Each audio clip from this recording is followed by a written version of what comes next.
मैं नरेश जांगड़ा आप सभी का अपने YouTube चैनल पर स्वागत करता हूं। आज हम आपके लिए एक नए टॉपिक पर वीडियो लेकर आए हैं। HMT 6522 ट्रैक्टर के इंजन में ऐसी क्या प्रॉब्लम हुई है जो इसको हमने इंजन को और ऑयलिंग किया करना पड़ा। तो हम आपको दिखाएंगे कि इस ट्रैक्टर में क्या प्रॉब्लम हुई है और इस ट्रैक्टर को हम स्टार्ट करके दिखाएंगे। तो आप इस वीडियो को शुरू से लेकर लास्ट तक देखना। शुरू से लेकर लास्ट तक देखोगे तो इसमें क्या वजह हुई है, इसका इंजन और ऑयलिंग करने की क्या वजह है, इसके बारे में आपको पूरी जानकारी मिलेगी। तो अब हम इस ट्रैक्टर को स्टार्ट कर लेंगे। तो हमने ट्रैक्टर को स्टार्ट कर लिया है और इस ट्रैक्टर में बैक कंप्रेसर है और यह जो बैक कंप्रेसर वाली पाइप है इसमें से धुआं आ रहा है और इसमें से नीचे हल्के हल्के तेल के छींटे भी आ रहे हैं। तो इसके लिए हमने इसके इंजन को और ऑयलिंग करना पड़ेगा। तो अब हम सबसे पहले इसके ट्रैक्टर को बंद करने के बाद इसके टैपर्ड कवर वगैरह और इसकी इंजेक्टर पाइप वगैरह हटा लेते हैं। तो हमने इसके इंजन को खोलना शुरू कर दिया है और इसके ये इंजेक्टर की हमने सभी नटों को खोल लिया है और अब हम इसके हेड के बोल्टों को भी जल्दी से खोल लेंगे ताकि यह वीडियो ज़्यादा लंबा ना बने।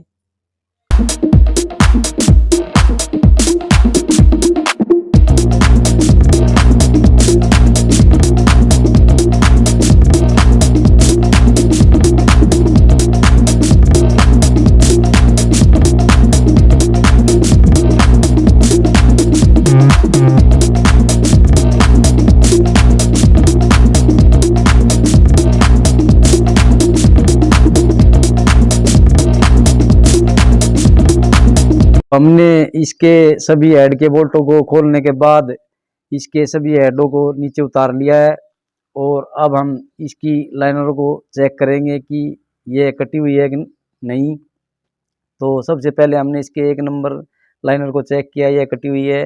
2 नंबर भी कटी हुई है और ये 3 नंबर भी कटी हुई है और ये 4 नंबर भी, सभी चारों लाइनरें कटी हुई हैं इसकी। तो अब हम इसके ऑयल को निकाल चुके हैं और इसके चैम्बर को खोल लेंगे और चैम्बर खोलने के बाद इसके सभी पिस्टनों को बाहर निकाल लेंगे। तो हमने इसके सभी पिस्टनों को बाहर निकालने के बाद इसकी एक लाइनर को निकालना शुरू कर लिया है। यह स्पेशल पुलर है लाइनर निकालने का और हम जैसे ही इसको स्पेशल पुलर के इस नट को टाइट करेंगे उतनी हमारी लाइनर बाहर निकल जाएगी। यह बहुत ही आसानी से इस लाइनर को बाहर निकाल देता है और इसकी लाइनर निकालने के बाद हमने चेक करना है कि जहाँ पर लाइनर के चारों तरफ इसके इंजन में पानी चलता है वहाँ पर कितना जंग लग चुका है, उसको चेक करेंगे।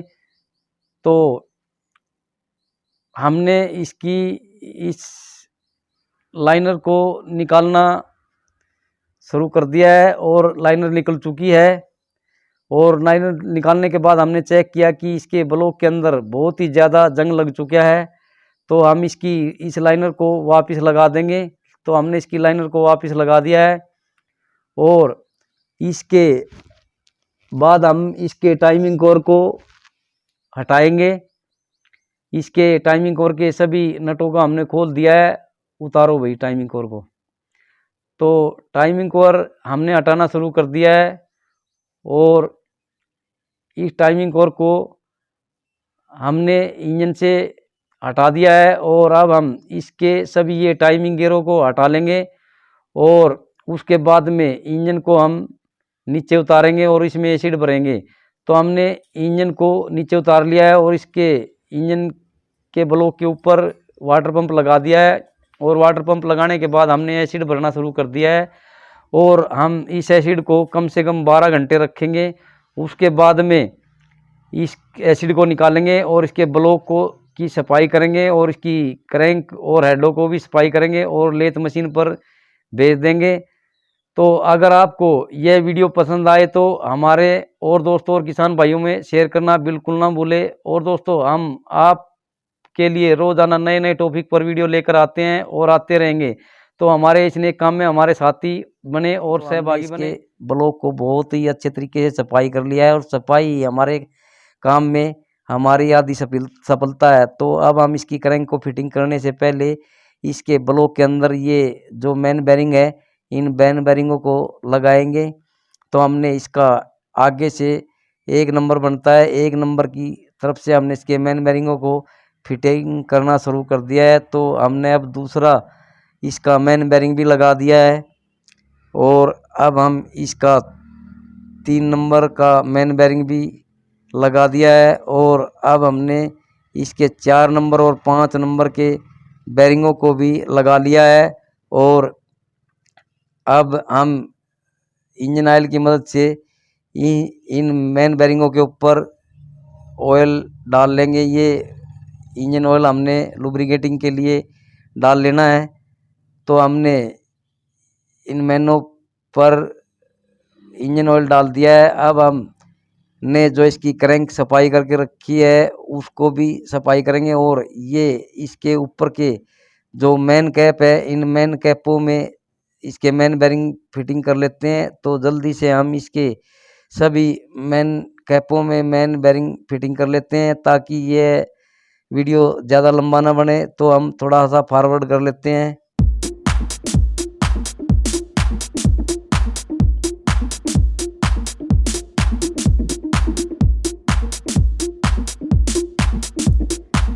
तो हमने इसके जो कैप होते हैं, मेन कैप, इनमें सभी में मेन बेरिंग लगा लिए है और इसकी क्रैंक को कपड़े की मदद से पहले सफाई कर लेंगे।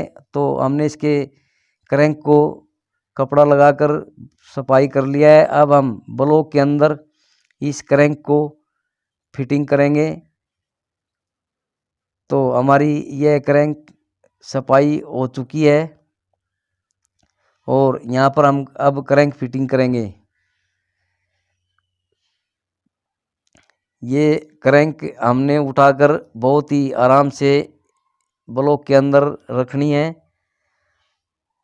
तो हमने क्रैंक को ब्लॉक के अंदर रख लिया है और अब इसको घुमाकर हम चेक कर रहे हैं, यह अपनी जगह पर बैठ चुकी है। अब हम इसके जो ऊपर के कैप है, इन कैपों को लगाएंगे।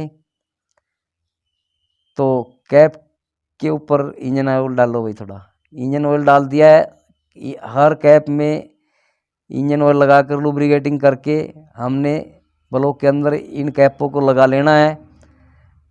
तो हमने इसके सभी कैपों को लगाने के बाद इसके ये थ्रस्ट वाशर लगाने हैं और थ्रस्ट वाशर लगाने से पहले हमने ये इसके 22 नंबर के जो नट है मेन कैप के, इनको लगा लेना। तो जल्दी से हम इसके सभी नटों को लगा लेते हैं।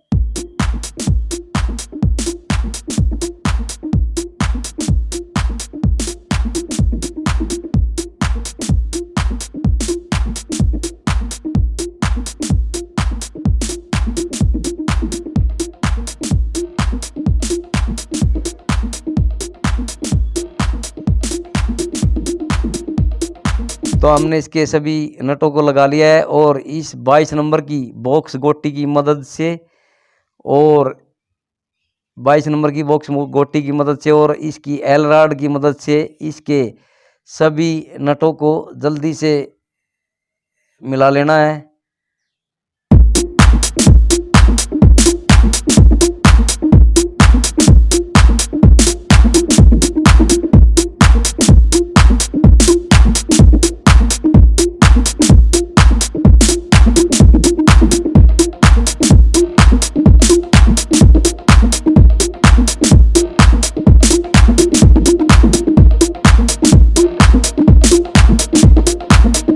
हमने इसके सभी नटों को मिला लिया है और अब हमने ये जो थ्रस्ट वाशर होती है, इन थ्रस्ट वाशरों को लगाना है जो क्रैंक की साइड प्ले को सेटिंग करती है। तो ये थ्रस्ट वाशर बाहर की तरफ लगेगी, जो ये चौड़े वाली थ्रस्ट वाशर है जिसको हम हाथ में ले रहे हैं। तो पेचकस की मदद से क्रैंक को बाहर की तरफ करने से इसकी थ्रस्ट वाशर को ऐसे डालना है, और अब क्रैंक को हम दूसरी तरफ लेकर इसकी जो ये दूसरी थ्रस्ट वाशर है, ये उससे बीड़ी है, पतली वाशर है ये लुब्रिकेटिंग करके। और जो इसमें ये कॉलर है, ये कॉलर क्रैंक की साइड में हमने लेनी है। ये बहुत आसानी से डल जाती है। तो हमने इसकी दोनों नीचे वाली थ्रस्ट वाशर लगा ली है। अब दो थ्रस्ट वाशर इसके मेन कैप में लगाएंगे, जो पीछे वाला मेन कैप होता है। ये थ्रस्ट वाशर इस तरीके से हमने इस मेन कैप में लगानी है, और ये टेपर है जो ये कॉलर है इसकी, इसको बाहर की तरफ रखना है क्रैंक की साइड में। तो ये कॉलर हमने इस तरीके से लगानी है, और लुब्रिकेटिंग करना है थ्रस्ट वाशरों के ऊपर और मेन बेरिंग के ऊपर। लुब्रिकेटिंग हमने कर लिया है, और इस तरीके से हमने इस कैप को यहाँ पर ये ब्लॉक में लगा लेना है। तो हमने इसमें मेन बेरिंग को लगा लिया है, और अब हम इसके भी दोनों नट लगा लेंगे। ये 22 नंबर के नट जो कैप नट होते हैं, और एल रॉड की मदद से और 22 नंबर की बॉक्स गोटी की मदद से इनको भी इस तरीके से हमने मिला लेना है। दोनों नटों को हमने बराबर टाइट करना है। अब हमने क्रैंक को घुमाकर चेक करना है। तो हमने क्रैंक को घुमाकर चेक किया, यह बिल्कुल सही घूम रही है। अब हम टॉर्क रिंच की मदद से इसके सभी मैन के बोल्टों को टाइट करेंगे। तो हमने टॉर्क रिंच को 110 पॉइंट पर फीट पॉइंट पर सेटिंग किया है, और टॉर्क रिंच की मदद से हमने इस तरीके से दोनों नटों को बराबर टाइट करना है। यह टॉर्क रिंच जब हमारा बोल जाएगा तो हमारा नट पूरा टाइट हो जाएगा। तो इसी तरीके से हम इसके सभी मैनों के बोल्टों को जल्दी से टाइट कर लेते हैं। हम थोड़ा इस वीडियो को फॉरवर्ड करते हैं यहाँ से।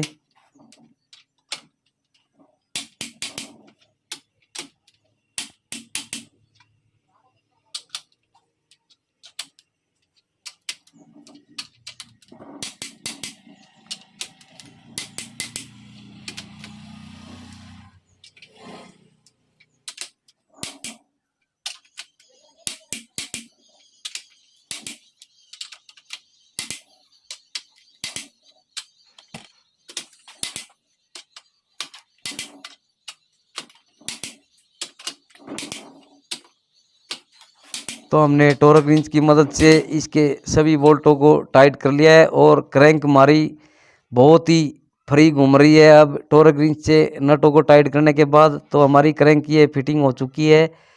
और अब हम पेचकस की मदद से इसकी साइड प्ले को चेक करते हैं। तो साइड प्ले बिल्कुल ठीक है, इसकी जितनी होनी चाहिए।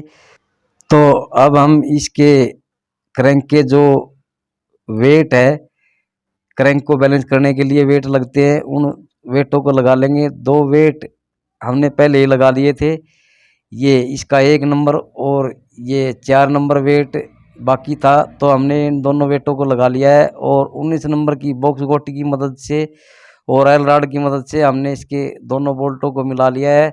और अब हम टॉर्क रिंच की मदद से इसके वेट के बोल्टों को टाइट कर लेंगे, और हमने टॉर्क रिंच को 90 फीट पॉइंट पर सेटिंग किया है। तो इसके सभी बोल्टों को टाइट करने के बाद हम इसकी ये मेन सील भी लगा लेंगे। तो हमने इसके ऊषा कंपनी के लाइनर लिए हैं, और इसको अनबॉक्सिंग करते हैं। हमने इसके लाइनरों को अनबॉक्सिंग करना शुरू कर दिया है। तो हम इसको लाइनर को बॉक्स के अंदर से बाहर निकाल रहे हैं, और ऊषा कंपनी की जो लाइनर और पिस्टन होते हैं वो जेन्युइन क्वालिटी के होते हैं। ये बहुत सी कंपनियां जैसे HMT, सोनालिका, स्वराज वगैरह सभी कंपनियां उषा कंपनी के लाइनर पिस्टन को लगाती है अपने ट्रैक्टर के इंजन में। तो हमने इसके पार्ट जो लाइनर, पिस्टन और रिंग ये उषा कंपनी के खरीदे हैं। तो हमने लाइनर को बॉक्स के अंदर से निकाल लिया है और इसकी लाइनरों की अच्छे तरीके से सफाई कर लेंगे। तो हमने लाइनरों की सफाई कर ली है और अब लाइनर के जो ये पानी वाले रिंग होते हैं जो पानी को रोकते हैं नीचे चैम्बर में जाने से, इसके एक लाइनर के रिंगों को हम आपसे लगाकर दिखाएंगे कि कैसे हमने लगाना है। ये रिंग ऐसे पेचकस के द्वारा आराम से लगा लेना है। ये ऐसे पेचकस को डालकर चारों तरफ घुमा लेना है ताकि ये रिंग पलटे ना। तो हमने सभी लाइनरों के रिंगों को लगा लेना है। तो हमने सभी लाइनरों के रिंगों को लगाने के बाद ब्लॉक के अंदर अब लाइनर फिटिंग करने से पहले ब्लॉक के अंदर जहाँ पर लाइनर लगती है यहाँ पर इंजन ऑयल से लुब्रिकेटिंग कर लेनी है। तो हमने इसके 3 नंबर में भी जहाँ पर लाइनर लगेगी और 4 नंबर में भी लुब्रिकेटिंग कर ली है। तो लुब्रिकेटिंग करने के बाद हम अब लाइनर लगाएंगे। तो लाइनर के ऊपर जो हमने ये रबरिंग लगाया है यहाँ पर भी लुब्रिकेटिंग कर लेनी है इंजन ऑयल के द्वारा। और लुब्रिकेटिंग करने के बाद लाइनर को इस तरीके से ब्लॉक के अंदर लगा लेना है और हाथों से ऐसे दबा लेना है। ये बहुत ही आराम से फिटिंग होनी जानी चाहिए। तो इसी तरीके से हम इसकी बाकी की बची हुई 3 लाइनरों को भी जल्दी से फिटिंग कर लेते हैं ताकि यह वीडियो लंबा ना बने।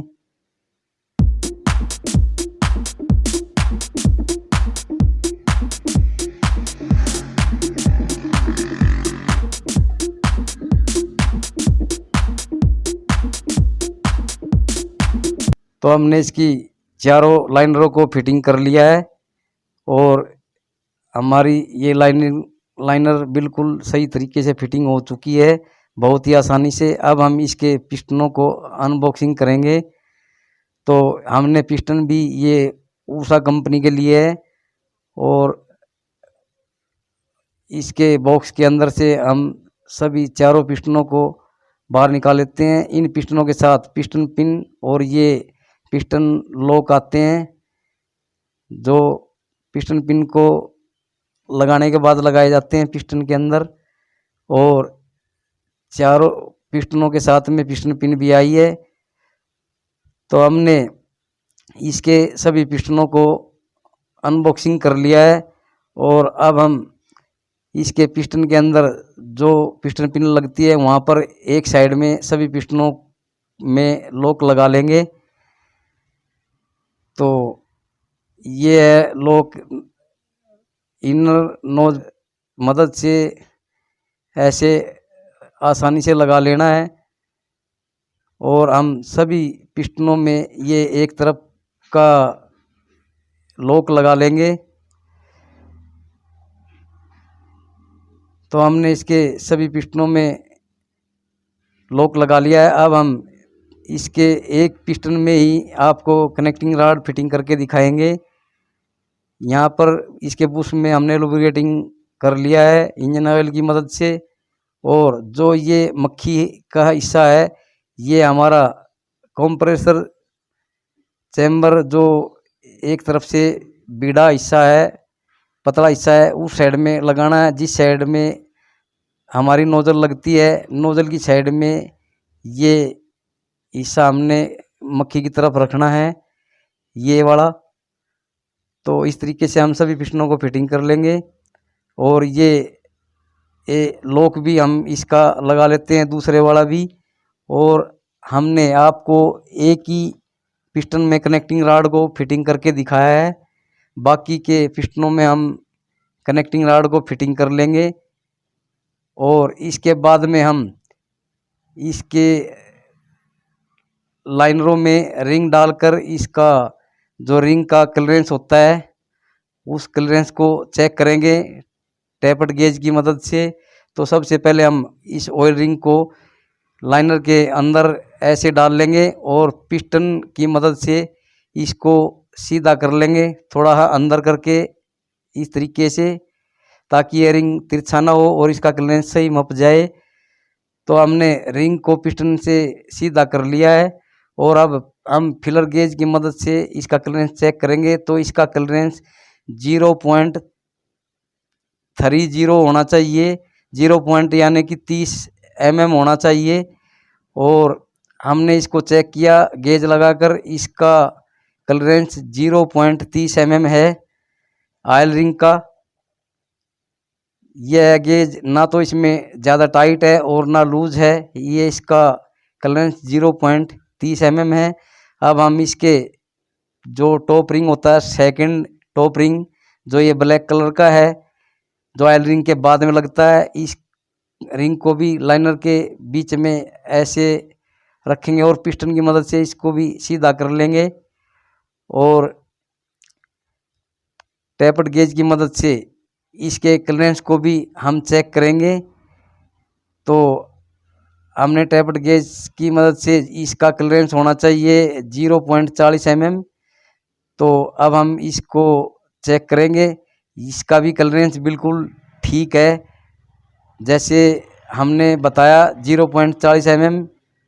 तो अब हम इसके थर्ड रिंग, जो कि सबसे ऊपर आता है, टॉप रिंग, जो ये क्रोम का होता है, इसको भी लाइनर के बीच में डाल लेंगे और पिस्टन की मदद से इसको भी ऐसे लाइनर में पिस्टन को डालकर सीधा कर लेंगे और इसको भी हम फिलर गेज की मदद से चेक करेंगे। तो इसका क्लियरेंस 0.20 mm होना चाहिए टॉप रिंग का। तो अब हम गेज को रिंग के बीच में ऐसे डालकर हमने चेक किया, इसका भी क्लियरेंस बिल्कुल ठीक है। तो हमने इसके एक पिस्टन के रिंगों को क्लियरेंस चेक करके दिखाया। इसी तरीके से हम इसके सभी चारों पिस्टनों के क्लियरेंस को चेक कर लेंगे। अब हम इसमें पिस्टन में रिंग लगाएंगे। सबसे पहले ये जो ऑयल रिंग का स्प्रिंग है, इस स्प्रिंग को हम पिस्टन के अंदर डालेंगे इस तरीके से। तो हमने स्प्रिंग को डाल लिया है और ये जो ब्लैक कलर का कलर लगा हुआ है, ब्लैक कलर, इसके सामने हम रिंग के ज्वाइंट को करेंगे। तो ये यहाँ पर ऊषा लिखा हुआ है और इसी साइड में टॉप लिखा हुआ है। तो हमने इसको ऊषा लिखे हुए और टॉप लिखे हुए को ऊपर की तरफ करना है और इस कट को हमने जहाँ पर ये स्प्रिंग में दिखाया था ब्लैक कलर लगा हुआ है, इस कट को इसके सामने कर लेना है।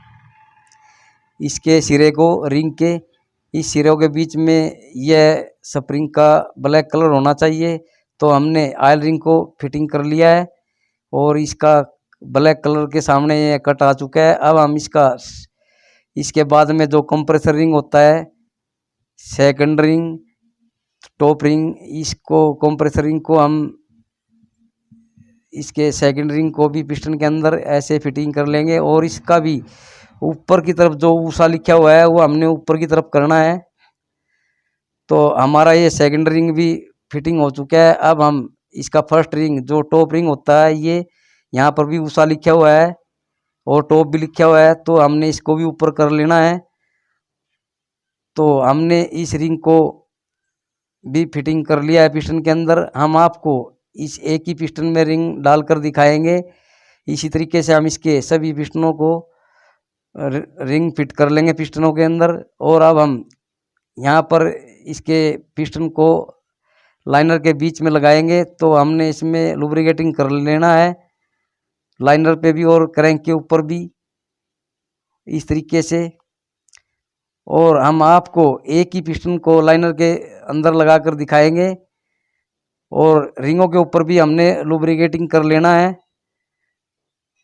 हमने रिंगों के ऊपर भी लुब्रिकेटिंग कर लिया। अब हम इसके रिंगों को जो सिरे हैं इनको अपोजिट ही करेंगे ताकि ये एक सीध में ना हो। तो हमने इसके ऑयल रिंग को और थर्ड रिंग जो टॉप रिंग है उसको एक साइड में रखा है, दोनों को अलग अलग जगह पे। और इसको बीच वाले रिंग को हमने इन से आउट दिशा में रखा है। तो ये मक्खी वाला सिरा हमने डीजल पंप की तरफ करना है, ये हमारा डीजल पंप की तरफ आएगा हिस्सा। और इस तरीके से हमने पिस्टन को लाइनर के बीच में रख लेना है और ऐसे पिस्टन को लाइनर के बीच में रखकर हमने इसको ये तीर का निशान भी आगे की तरफ करना है। और रिंग क्लिप की मदद से हमने इसके पिस्टन के रिंगों को दबाना है। हम यहाँ पर रिंग क्लिप को लगाकर इस तरीके से पूरा टाइट कर लेंगे और टाइट करने के बाद इसकी रिंग क्लिप की चाबी की मदद से इसको चारों तरफ ऐसे सेट कर लेंगे और फिर दोबारा रिंग क्लिप को टाइट करेंगे। तो हमारा रिंग क्लिप पूरा टाइट हो चुका है और अब हम पिस्टन को बिल्कुल सीधा सेंटर में लेंगे। पिस्टन को पूरा सेंटर में लेने के बाद हमने पिस्टन के ऊपर जो ये हमारे पास पीवीसी का रोड है, ये पीवीसी का लट्ठा है, इससे पिस्टन को धीरे धीरे ऐसे नीचे की तरफ ठोकना है। तो हमने पिस्टन को ठोककर पिस्टन को लाइनर के बीच में फिटिंग कर लिया है और अब हम पीवीसी के इस लट्ठे की मदद से इसको नीचे की तरफ दबाएंगे और क्रैंक को घुमाएंगे। तो हमारा पिस्टन डाउन पोजीशन में चला गया है, बिल्कुल नीचे। और अब हम इसकी जो कनेक्टिंग रॉड का कैप है उसको लगाएंगे। यहाँ पर भी कैप के ऊपर भी हमने मेन बेरिंग के ये बिगन के ऊपर लुब्रिकेटिंग कर लिया है और इसकी जो मक्खी है वो पंप की साइड में करेंगे इस तरीके से। और इसके दोनों कनेक्टिंग रॉड के जो बोल्ट हैं इनके नटों को लगा लेंगे। और अब हम 19 नंबर की बॉक्स गोटी की मदद से और एल रॉड की मदद से इन नटों को हल्का हल्का टाइट कर लेंगे।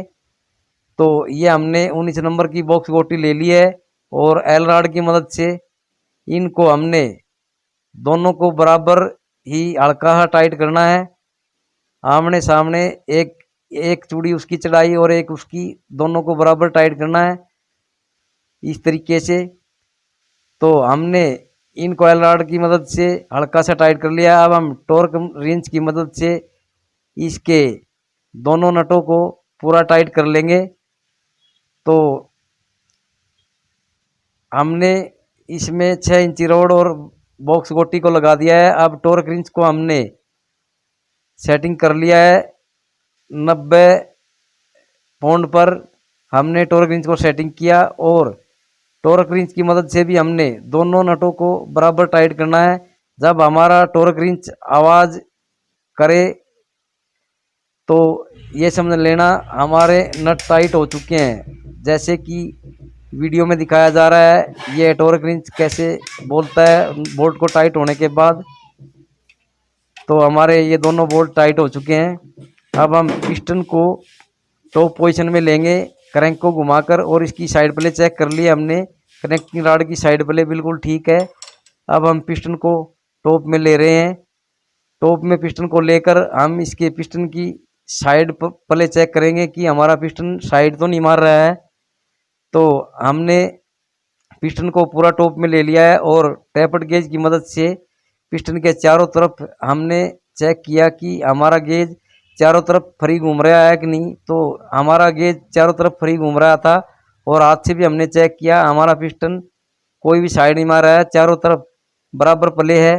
तो दोबारा से हमने फीलर गेज से चेक किया, हमारा कोई भी पिस्टन ये साइड नहीं मार रहा है। तो इसी तरीके से हम इसके सभी चारों पिस्टनों को लगा लेंगे।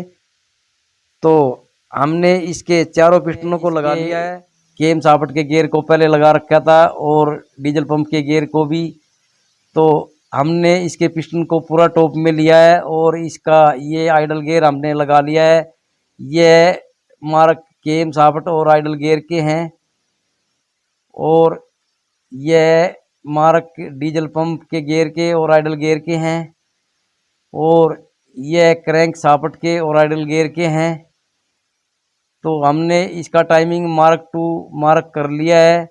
हमारा टाइमिंग बिल्कुल ठीक हो चुका है और अब हम आपको दिखाएंगे कि इसका हमने 1 नंबर पिस्टन जो टॉप में किया था, ये हमारा मार्क टू मार्क होने के बाद पिस्टन भी 1 नंबर टॉप में है।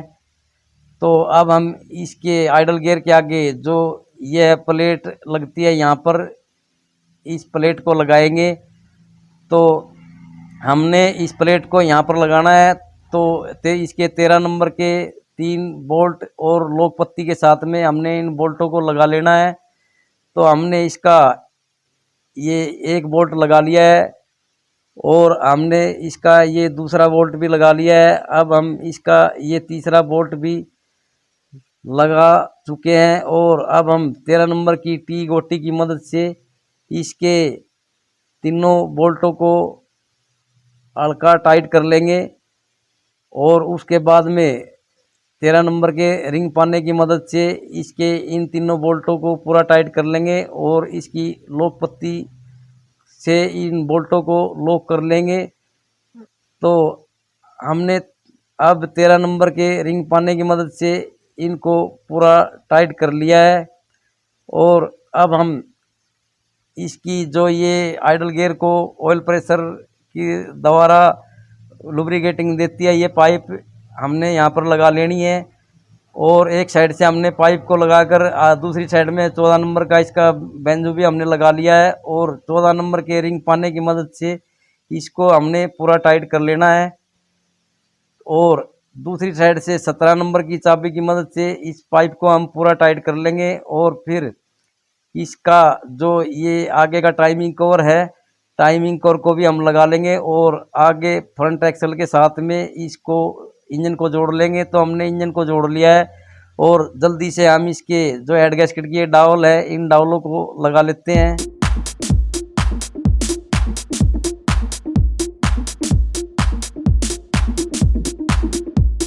तो हमने इसकी सभी डावलों को लगा लिया है और हेड गैस्केट भी हमने लगा लिए है इंजन के ऊपर। तो अब हम इसका जो 1 नंबर का सिलेंडर का हेड है उसको रखेंगे।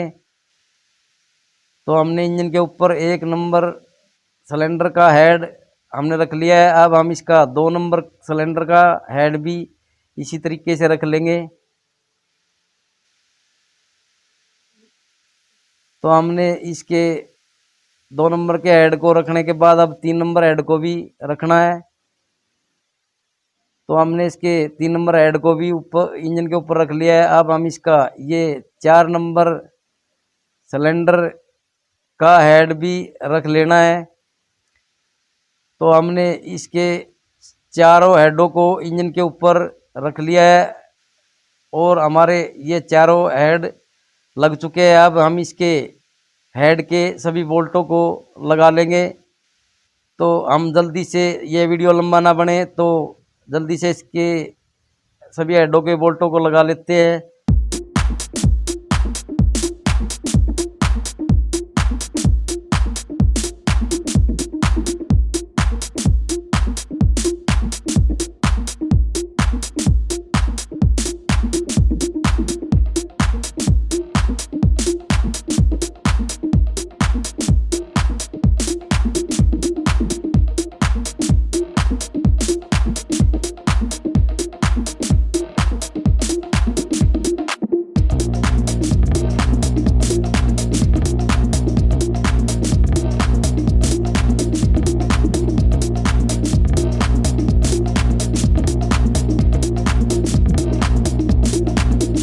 तो हमने इसके सभी बोल्टों को लगा लिया है। अब हम इस सभी बोल्टों को 22 नंबर की बॉक्स गोटी की मदद से और एल रॉड की मदद से इनको हल्का सा टाइट कर लेंगे। तो हम जल्दी से इनको भी टाइट कर लेते हैं।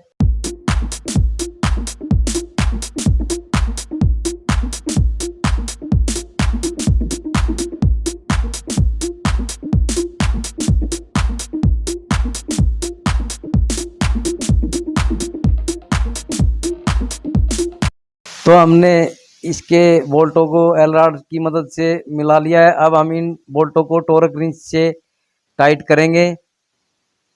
तो हमने टॉर्क रिंच को 150 फुट पौंड पर सेट किया है और अब हम टॉर्क रिंच की मदद से इसके 1 नंबर हेड के बोल्टों को टाइट कर रहे हैं। यह आमने सामने क्रॉस में इनको हमने टाइट करना है। इस तरीके से चारों बोल्टों को बराबर टाइट करना है क्रॉस में।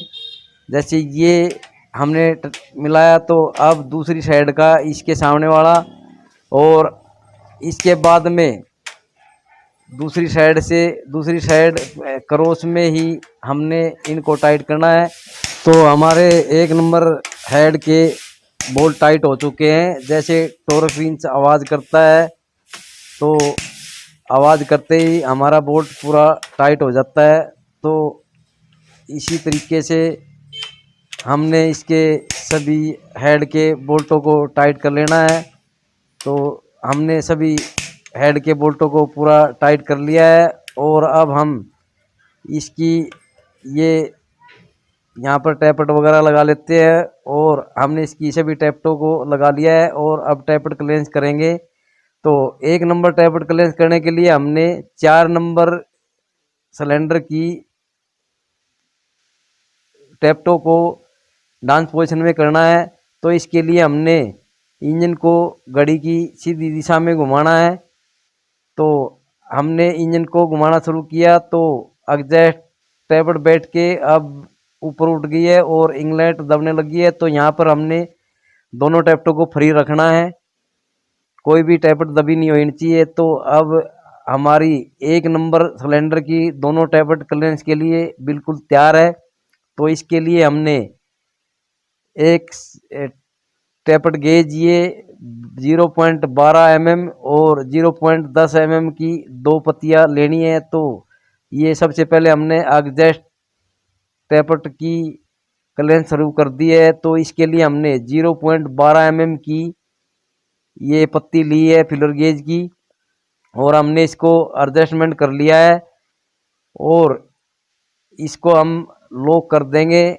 अब लॉक नट को इसके स्क्रू को और लॉक करने के बाद फिर हम फिलर गेज को चेक करेंगे कि ना तो हमारा टैपट के बीच में और वाल के बीच में टैपट और वाल के बीच में ये टैपट गेज ना तो टाइट होना चाहिए ना ही लूज होना चाहिए। तो अब हमने इसकी इंगलेट वाली टैपट को एडजस्टमेंट करना शुरू कर दिया है और इसके लिए हमने पत्ती 0.10 mm की ली है और हमने इसको एडजस्टमेंट कर दिया है। अब हम स्क्रू ड्राइवर से पेचकस की मदद से और 17 के पाने की मदद से इसके स्क्रू को लॉक कर देंगे।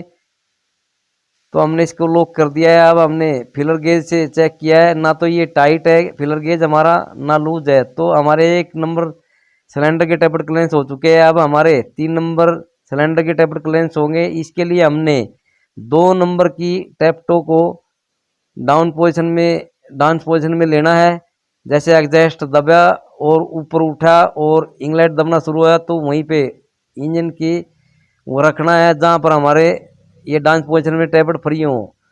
तो अब हम इसके 3 नंबर सिलेंडर के एग्जॉस्ट वाले टैपट को एडजस्टमेंट कर रहे हैं। यहाँ पर भी हमने 0.12 mm की पत्ती ली है और ये टैपट पूरा क्लियरेंस हो चुका है। अब हम इसका इंगलेट वाला टैपट भी क्लियरेंस करेंगे। यहाँ पर भी हमने 0.10 mm की फिलर गेज की पत्ती ली है।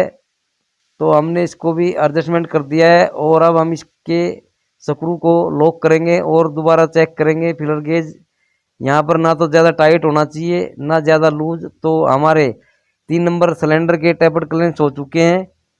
अब हम इसके बाद में 4 नंबर के टैपट क्लियरेंस करेंगे। इसके लिए हमने 1 नंबर सिलेंडर की टैपटों को इंजन को घुमाकर एग्जॉस्ट टैपट जब पूरी बैठ के ऊपर उठ जाए तो इंगलेट वाली टैपट दबनी शुरू हो जाएगी। तो उसको दबने से पहले ही हमने रोक देना है। दोनों टैपट हमारे डांस पोजीशन में फ्री होने चाहिए।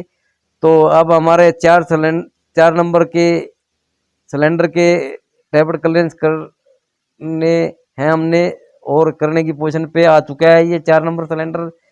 तो हमने इसके भी एग्जॉस्ट टैबलेट को पहले एडजस्टमेंट किया।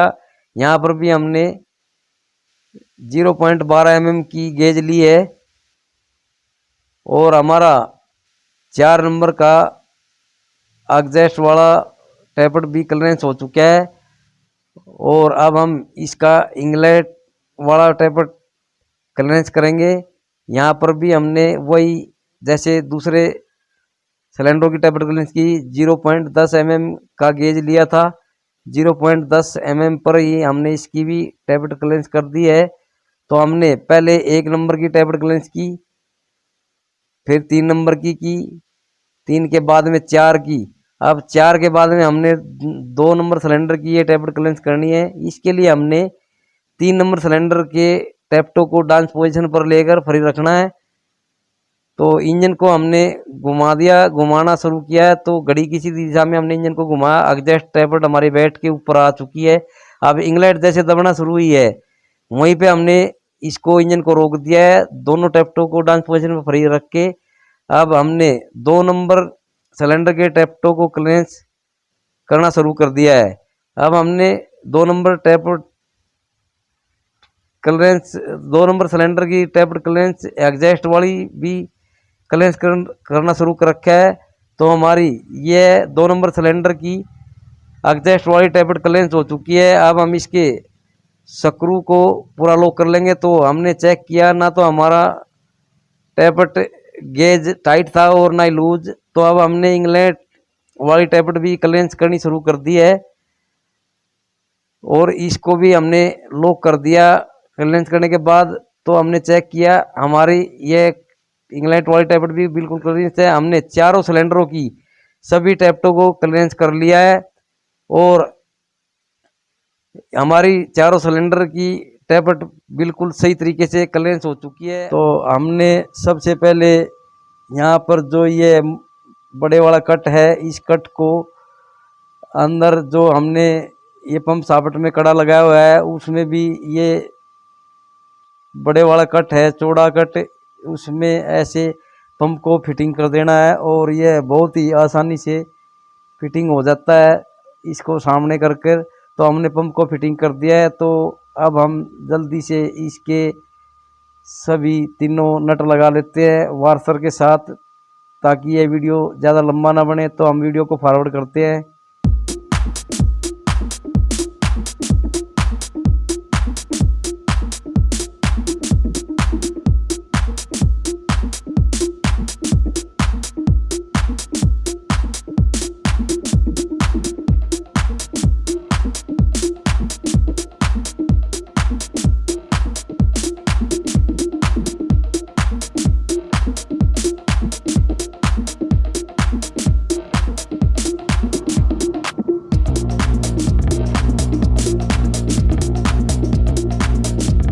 तो हमने इसके सभी तीनों नटों को लगा लिया। अब 17 नंबर की चाबी की मदद से इनको हल्का हल्का टाइट कर लेते हैं ताकि यह पंप अपने फेस पर सही तरीके से बैठ जाए। तो हमने इसके फेसों को मिला लिया है। अब हम इसकी ये पाइप वगैरह लगा लेंगे और सबसे पहले अब हम इसके ये नोज़ल लगाएंगे और नोज़ल लगाने से पहले हमने इसकी नोज़ल वार्सरों को मापना है माइक्रोमीटर की मदद से ताकि यह वार्सर मोटा या पतला ना हो।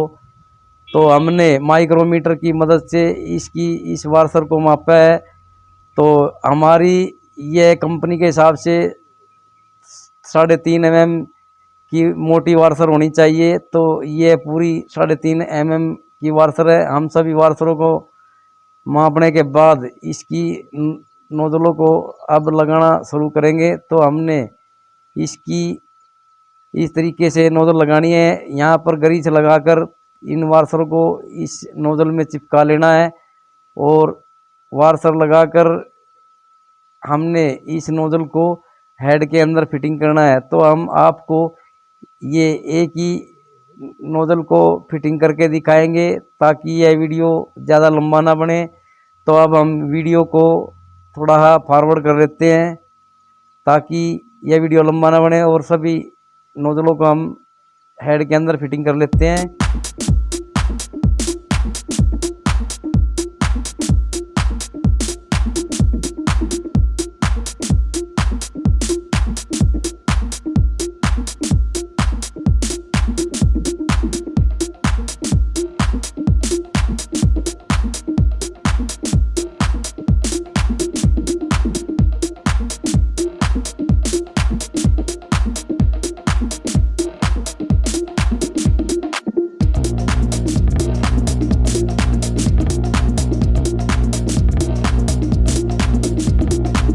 हमने इसकी सभी नोजलों को हेड के अंदर फिटिंग कर लिया है। अब हम इसके ये सभी 13 नंबर के नटों को टाइट कर देंगे। चारों इंजेक्टरों को के नटों को 13 नंबर की टी गोटी की मदद से। तो हमने इसको टाइट कर लिया। अब हम इसका टाइमिंग करने के लिए हमने इसकी डीजल पाइप वगैरह पंप की लगा दी है। अब हमने इसके 1 नंबर प्लंजर को नीचे ले जाकर ऊपर की तरफ लेकर आना है बॉडी लेवल के बराबर। तो अब हमने इसके इंजन को घड़ी की सीधी दिशा में घुमाना शुरू कर दिया है और यह हमारा प्लंजर नीचे जाकर अब ऊपर आना शुरू हो चुका है। तो हमारा यह 1 नंबर प्लंजर बॉडी लेवल तक पहुंच चुका है। अब हम इसके इस 1 नंबर होल्डर को खोलेंगे, डिलीवरी होल्डर को। उसके लिए हमने इसका ये जो ज्वाइंट लगा हुआ है 4 नंबर की एलकी की मदद से इस ज्वाइंट को खोलना है। तो हमने इसके इस ज्वाइंट को खोल लिया। 22 नंबर के रिंग पाने की मदद से इसके इस होल्डर को हमने खोलना है। तो हमने 22 नंबर के रिंग पाने की मदद से इसके होल्डर को खोल लिया है और हमने अब इसके होल्डर खोलने के बाद इसके स्प्रिंग और टैग और ये इसकी डिलीवरी वाल की नीडल को हमने निकाल लेना है। ये तीनों चीज़ हमने इसकी निकाल ली है। अब हम इसके होल्डर को दोबारा यहीं पर पंप के ऊपर लगा देंगे और 22 नंबर के रिंग पाने की मदद से इस होल्डर को हम पूरा टाइट कर लेंगे। तो हमने इसके होल्डर को लगा लिया है। अब हम 22 नंबर के रिंग पाने की मदद से इसको पूरा टाइट कर लेंगे। तो हमने इसको पूरा टाइट कर लिया है। अब हमने इसकी ये प्लेट लगा लेनी है ताकि डिलीवरी होल्डर से डीजल आए। जब हम इसका स्पिल कट करेंगे तो वो डीजल पंप के अंदर डीजल ना भरे। इसको हमने प्लेट को पंप के ऊपर लगा लेना है और 4 नंबर की एलकी की मदद से इस प्लेट के नटों को पूरा टाइट कर लेंगे। अगर आपको यह वीडियो पसंद आए तो हमारे और दोस्तों और किसान भाइयों में शेयर करना बिल्कुल ना भूलें। और दोस्तों, हम रोज़ाना आपके लिए नए नए टॉपिक पर वीडियो लेकर आते हैं और आते रहेंगे। तो हमारे इस नए काम में हमारे साथी और सहभागी बने। और दोस्तों, जिन दोस्तों ने भी हमारे चैनल नरेश जांगड़ा को सब्सक्राइब नहीं किया है, हमारे चैनल नरेश जांगड़ा को सब्सक्राइब करें। तो अब हमने इसके होल्डर के ऊपर ये हंस गर्दन पाइप लगानी है और इस हंस गर्दन पाइप को लगाने के बाद हमने इस पाइप को 19 नंबर की चाबी की मदद से पूरा टाइट कर लेना है।